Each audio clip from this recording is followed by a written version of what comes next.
Hey guys, did you know garlic can help you boost your immune system, lower your blood pressure, and improve your heart health? It really is amazing how growing your own kitchen staples really can have so many benefits. This season of growing garlic has been an eye-opener for me. We did try a few new things, but I did document it along the way, and I've definitely learned a few more lessons this season. Right, so we're going to start harvesting our Egyptian pink, and this is a true garlic variety. And you know when your garlic is ready to be harvested when it has 4 or more leaves that are dry at the bottom. So if you look at this particular one, this is the first leaf, the second and the third, and just a little bit lower down here was our 4th.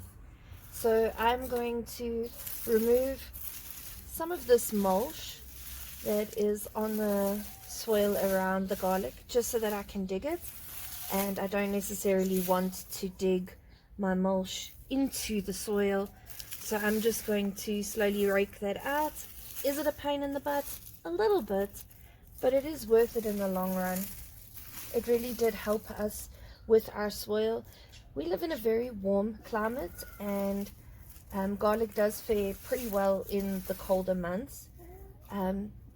But it does stop growing bulbs at a particular temperature. So what we did was we buried our garlic fairly deep, and we put a decent amount of wood chips over the top of the soil in the hopes of regulating the soil temperature so it didn't dry out too quickly.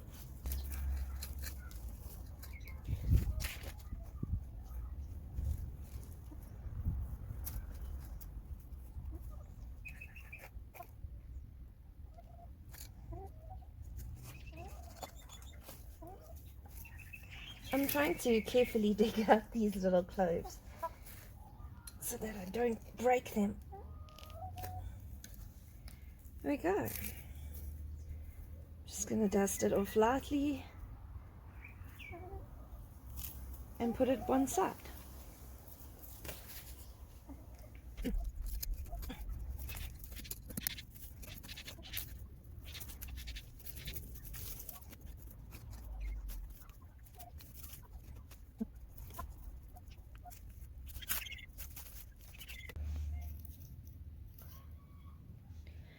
So on this plant you can see that it has died off, and we have got our 4 dry leaves, and it is ready to harvest. So again, we're just removing the mulch. This mulch was an absolute lifesaver this year. We didn't mulch in our first year and we suffered the consequences, and this year's winter was very mild and the temperature stayed pretty high, so I'm glad that we had the mulch here in order to keep our soil cool enough for the garlic to develop.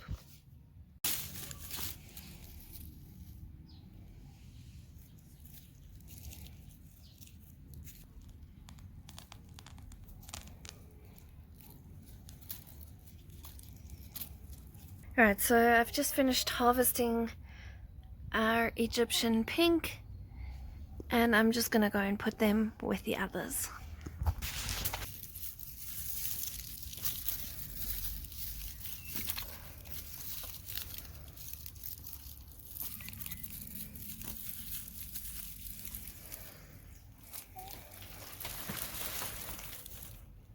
Hey guys, so we got a couple of golf ball sized garlic heads here, and I'm not complaining about this. I'm really excited.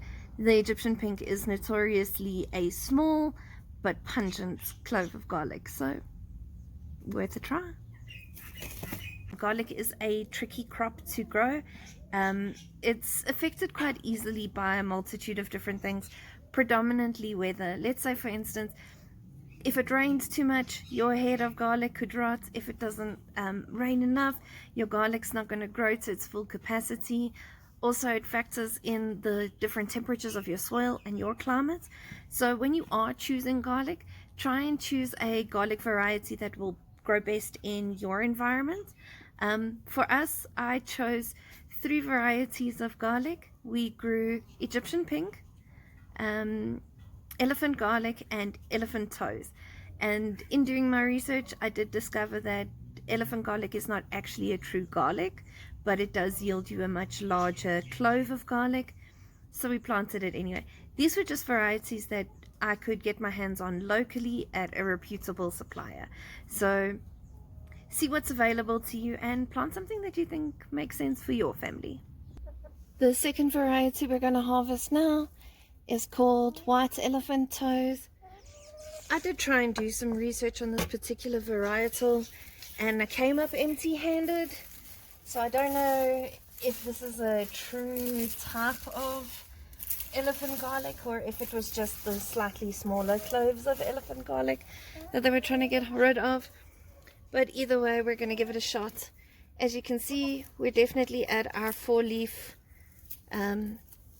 limit here, and we're going to see what size cloves we're going to get off of the elephant toes.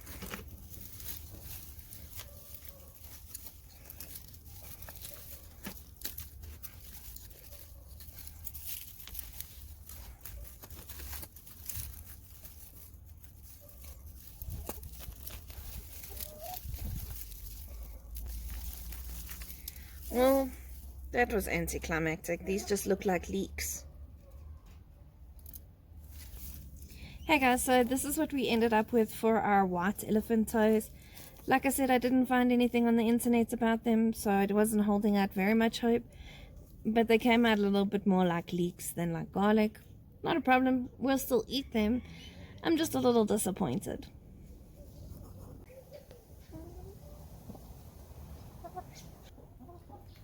Okay, so lastly we've got our elephant garlic.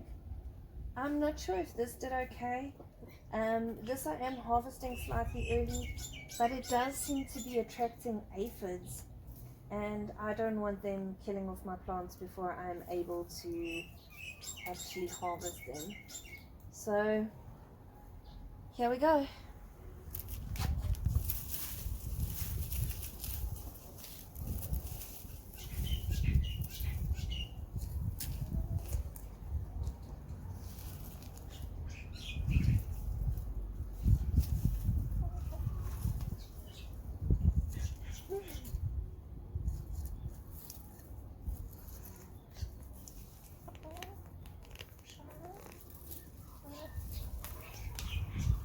That's a mono clove. As you can see, it has these tiny little cloves coming off the side. I actually believe that's what they gave us as elephant toes to plant.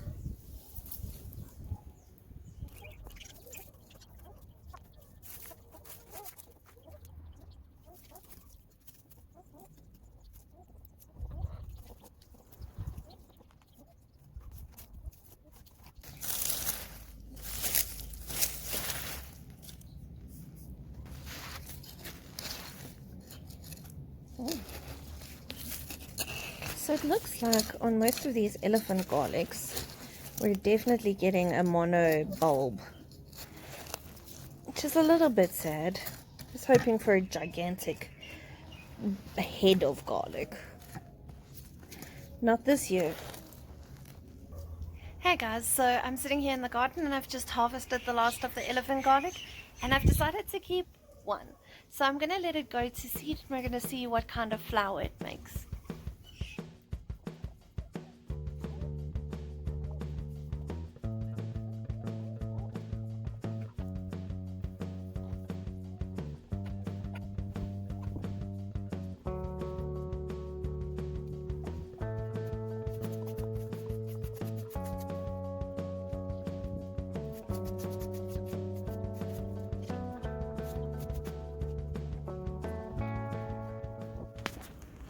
So I thought I'd do a quick check-in on the seeds that we planted out, and so far we have 1, potentially 2 spunspeck, a loofah, an orca bean, Jack's giant bean and a witzer, 2 golden zucchinis, 1 regular zucchini, 3 of our gem squash came up, and on this particular bench we have a cucumber and what looks like a butterfly pea, some blue cream cherry tomatoes that were given by a friend, some moneymaker tomatoes, some rodated tomatoes, and our beef steaks came up. Not too shabby.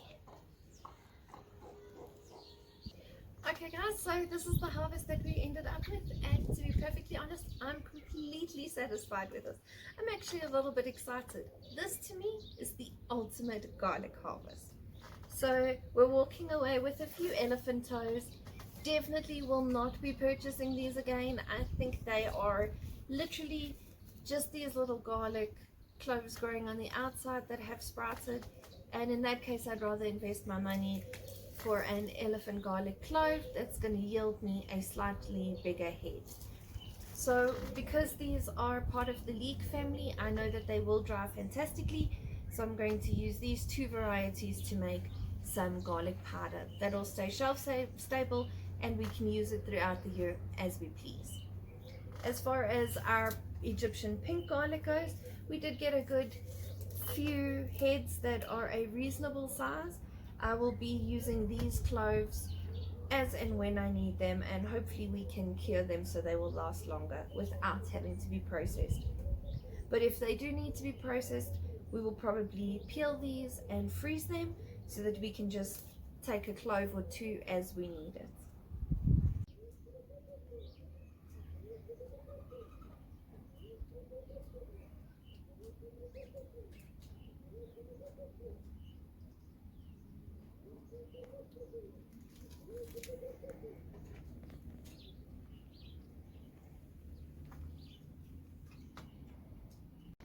Hey guys, so I just wanted to say thanks for hanging out with me today in the garden, and I am excited about our ultimate garlic harvest.